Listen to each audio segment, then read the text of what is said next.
हाय 11th class. आज 7th be exercise second class में पिछली क्लास में हमने जो बताया क्वेश्चन क्या बताया कि किसी सम्मिश्र संख्या को ध्रुवीय रूप में कैसे व्यक्त करते हैं या उसका मान कैसे निकालते हैं। एक क्वेश्चन हमने करा दिया था 4th वाला। इसके बाद एक क्वेश्चन इसमें और आप कर सकते हैं 9th वाला, ठीक है। और घर पे चाहें तो आप 11 तक कर सकते हैं, 11-12 तक, उसके बाद छोड़ सकते हैं। तो 9th क्वेश्चन जो है क्या है तुम्हारा -2 + 2√3 ये आई, ठीक है, ये आई है। तो हमें इसको क्या करना है, सम्मिश्र ध्रुवीय रूप में व्यक्त करना है। तो ध्रुवीय रूप में व्यक्त करने के लिए फार्मूला हम क्या बोलते हैं कि हमने सबसे पहले इसको क्या माना, ध्रुवीय रूप में लिखना है। तो इसका ध्रुवीय रूप कितना होगा, ये ध्रुवीय रूप तुम्हारा हो जाएगा ये r cos theta + r i sin theta. ये ध्रुवीय रूप है, हमने ब्रैकेट में r का * भी करके लिख दिया। तो ये नहीं लिखना हो तो उसको आप ब्रैकेट लगा सकते हैं, यहाँ से r को काट दें। फार्मूला क्या है तुम्हारा r cos theta + i sin theta. अब अगर यहाँ हमें r की वैल्यू और थीटा की वैल्यू मिल जाती है तो ये हमारा क्या हो जाएगा, ध्रुवीय रूप निकल आएगा। तो हम इसकी वैल्यू निकाले चाहे तो उसको इक्वेशन नंबर 1 दे सकते हैं, है ना। अब यहाँ पर वही है सेम, पहले एक स्टेप हमने और बढ़ा दिया है। यहाँ * करेंगे तो कितना आएगा, r cos theta + i sin theta * r, ठीक है। सेम वही कहानी, दोनों पक्षों की हमें क्या करना है, तुलना करना है। दोनों पक्षों की तुलना करने का मतलब ये है कि ये फर्स्ट वाला जो पार्ट होता है a होता है, यहाँ भी फर्स्ट वाला a i के साथ होगा, वो b होता है, यहाँ i के साथ क्या है, ये b होगा। दोनों की तुलना कर लेंगे। तुलना करेंगे तो यहाँ कितना तुम्हारा r cos थीटा और यहाँ कितना तुम्हारा -2। इस वाले पार्ट की बात करें तो i का गुणांक यहाँ कितना है, r sin थीटा इक्वल यहाँ कितना है, 2 × 3। दोनों पक्षों की हमने क्या कर दी, तुलना कर दी। ये i वाली की तुलना i के साथ कितना रहा, 2 × 3 रहा, इसको यहाँ रख दिए। और यहाँ i के साथ क्या रहा, r sin थीटा, उसको यहाँ रख दिए।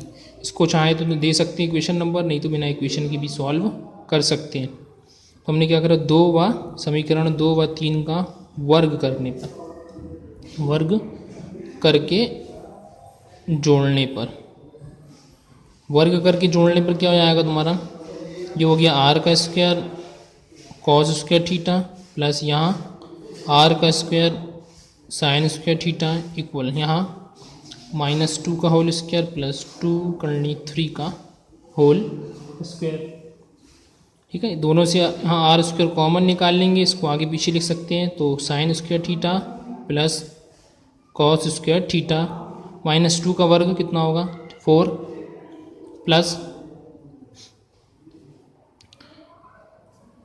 2 × 3 का वर्ग निकालेंगे। 2 का वर्ग कितना जाएगा, 4 × × 3 से ये रूट कैंसिल जाएगा तो यहाँ कितना आएगा, 3 आ जाएगा, ठीक है। r स्क्वायर कॉस की वैल्यू कितनी है तुम्हारी 1, तो यहाँ 1 रख दिए इक्वल में 4 प्लस 4 × 3 करेंगे तो 12 हो जाएगा। ये r स्क्वायर यहाँ * करने पे r स्क्वायर आएगा 4 + 12 16, तो r इक्वल कितना आएगा 4, ठीक है। r स्क्वायर ये 16 किसका होता है, 4 का, तो 4 का वर्ग, तो वर्ग से वर्ग कैंसिल हो जाएगा। r इक्वल कितना आ गया 4, ये r की वैल्यू आ गई। अब हमें क्या निकालना है, थीटा निकालना है। तो थीटा के लिए इस r की वैल्यू को 2 या 3 में, समीकरण 2 या 3 में किसी में भी रख सकते हैं, ठीक है। तो हम मान लो कि माइनस है इसमें, तो इसमें माइनस, इसलिए हम किस में रख दे रहे हैं, थर्ड वाले में रख दे रहे हैं। उस समीकरण 3 में r का मान रखने पर, 3 में r का मान रख देंगे तो कितना हो जाएगा, हमारे पास इक्वेशन क्या है, r sin theta equal 2√3, r की वैल्यू कितनी है 4, sin थीटा इक्वल 2√3 और sin थीटा इक्वल 2 अपॉन, ये अपॉन में आएगा, ये 4 × में है साइन के साथ, यहाँ कितना आएगा अपॉन में √3, कैंसिल करोगे तो 2 × 1 = 2 × 2 = 4, ठीक है। ये तो कितना आ गया, sin थीटा इक्वल √3/2। ये किसकी वैल्यू आ गई, sin थीटा की वैल्यू, मतलब sin थीटा इक्वल कितना आ गया, √3/2। अब इसमें थोड़ा सा यहाँ इस वाले क्वेश्चन में और ध्यान में एक बात ये रखेंगे, कर्णी 3/2 किसका मान होता है, कॉस में, साइन में 60 का मान होता है, ठीक है। अब यहाँ भी अगर हम मान रख के, यहाँ भी चूँकि ये माइनस में इसलिए इसमें यहाँ भी वैल्यू रखना पड़ेगी, ठीक है। यहाँ वैल्यू रखेंगे तो कितना होगा, आर कॉस थीटा इक्वल कितना है तुम्हारा -2। ठीक है, थोड़ा सा इसको अच्छे से देख लें। आर कॉस थीटा इक्वल कितना है -2, आर की वैल्यू कितनी है 4, कॉस थीटा इक्वल -2, तो कॉस थीटा इक्वल -2/4 कैंसिल करेंगे तो -1/2, तो कॉस थीटा इक्वल आ गई -1/2। दोनों, एक साइन की वैल्यू ये है, दूसरी कॉस की वैल्यू ये है। अब यहाँ दिक्कत थोड़ी सी ये है कि साइन, इसकी अगर बात करेंगे तो साइन किसका मान होता है, 60 का मान होता है। लेकिन अगर इसकी बात करेंगे 1/2 अगर यहाँ प्लस में होता, 1/2 अगर प्लस में होता तो ये कॉस 60 का मान हो जाता, तो दोनों वैल्यू बराबर आ जाती है यहाँ से। लेकिन ये माइनस लगा है तो माइनस लगे होने के कारण ये किसका मान हो जाएगा, कॉस थीटा इक्वल, माइनस में वैल्यू है तो ये किसका होगा, कॉस 120 की वैल्यू होगी। ठीक है, अब यहाँ साइन की अगर हम बात करते हैं तो यहाँ साइन थीटा भी इक्वल आनी चाहिए। यहाँ किसकी वैल्यू कितनी है, कर्णी 3/2 है। अब कर्णी 3/2 अगर दिया है तो उसमें अपन क्या कर सकते हैं, उसमें कुछ नहीं कर सकते।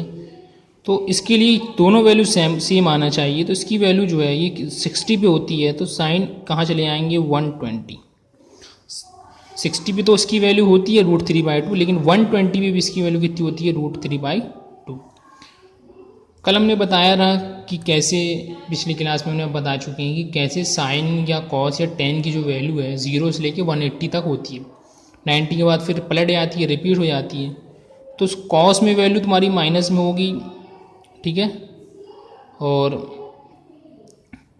टेन में माइनस में होगी, लेकिन साइन में माइनस में नहीं होती। 90 के बाद जो वैल्यू पलटती है तो वो भी क्या में होती है, प्लस में ही होती है। तो ये ध्यान में थोड़ा सा रखना है। तो दोनों जगह हमें मान रखने पे वैल्यू कैसी आनी चाहिए, एक से। तो थीटा की वैल्यू कितनी हो गई, 120। अब इसको हमें पाई में कन्वर्ट करना है, तो पाई/180 का हम क्या करेंगे, गुणा और भाग कर देंगे। तो ये 0 से 0 कैंसिल, 3 चौके यहाँ से 6 से कटेगा, तो 6 दूनी 12, 6 18। थीटा इक्वल कितना आ गया, 2π/3। ये थीटा की वैल्यू आ गई। यहाँ से भी दोनों की वैल्यू सेम आ गई है। अब हम रख देंगे समीकरण 1 में, जो समीकरण 1 हमने शुरू में माना था, क्या माना था, -2 + 2√3i equal r cos theta plus i sin theta. ये हमने ध्रुवीय रूप जो माना था। ठीक है, r की वैल्यू कितनी निकाले हमने, 4 निकाले हैं। ठीक है, r की वैल्यू कितनी है, 4, और थीटा की वैल्यू कितनी आ गई, cos 2π/3 प्लस i sin 2π/3। ये क्वेश्चन आपका यहाँ पर कंप्लीट हो गया। ठीक है, तो सॉल्व करने से ऐसे करना है, हमें आर की वैल्यू निकालना है, आर के बाद फिर थीटा की निकालना है। ठीक है, थीटा की वैल्यू रख के दोनों जगह चेक, अगर दोनों वैल्यू यहाँ पर अगर धनात्मक होती, ठीक है, ये दोनों वैल्यू कैसी होती है, अगर धनात्मक होती तो हमारा जो मान सेम आ जाता है। लेकिन एक ऋणात्मक दी और एक धनात्मक दी है, तो ऋणात्मक होने के कारण ये वैल्यू तुम्हारा साइन 90 के पार चलेगी। जब ये 90 के पार गई है तो ये, इसको भी हमें जो वैल्यू है ये 90 के बाद ही लेना पड़ेगा। ठीक है, तो ये 2 क्वेश्चन आपकी हो गए। एक क्वेश्चन हमने कराया, फिर इसका ये क्वेश्चन। ठीक है, इसको घर पे आप प्रैक्टिस करें। इसकी 4-5 क्वेश्चन और दिए हैं, इसको घर पे करना है। ठीक है, आज के लिए इतना ही।